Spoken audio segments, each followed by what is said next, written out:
ஒரு ஆணின் அனுபவம். எங்கோ யாரோ இருவருக்கு மகளாக பிறந்தாள். எனக்கு மனைவியாக வந்த பின்பு அவளுக்கென்று இருந்த ஆசைகளை, கனவுகளை எல்லாம் மறந்துவிட்டாள்.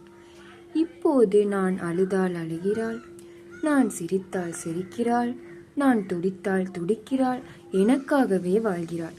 ருசியாக உணவு சமைத்து தருகிறாள்.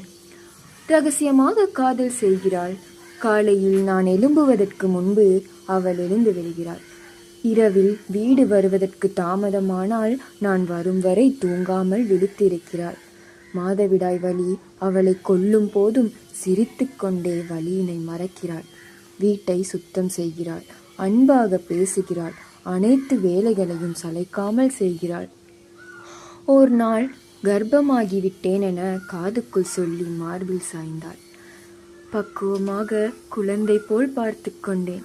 சில மாதம் கழித்து அவசரமாக மருத்துவமனைக்கு கொண்டு சென்றேன். ஒரு தாதி பெண் என்னையும் உள்ளே வரச் சொன்னாள். இப்போது அவள் அருகில் நான் கத்தினாள், கதறினாள், ஏதேதோ செய்தாள். வலியால் அவள் துடிப்பதை பார்த்து என்னால் தாங்க முடியவில்லை. அளவே தெரியாதவன் நான். அழ வேண்டும் என்று நான் நினைக்கவில்லை. ஆனால் என்னை அறியாமல் கண்ணீர் வருகிறது. இந்த அன்புக்கு என்ன பெயர் என்று எனக்கு தெரியவில்லை. சதை கிழிந்து குழந்தை வெளியில் வரும்போது அவள் அடைந்த வலியை வார்த்தைகளால் சொல்லிவிட முடியாது. பாதி குழந்தை வெளியில் வந்திருக்கையில் வலி தாங்க முடியாமல் முடியல என கைகள் இரண்டையும் எடுத்து கும்பிட்டு அழுதாள்.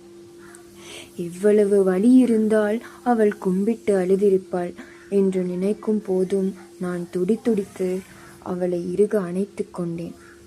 அம்மா என்று கத்தாமல் மாமா என்று மயங்கி சாய்ந்தாள்.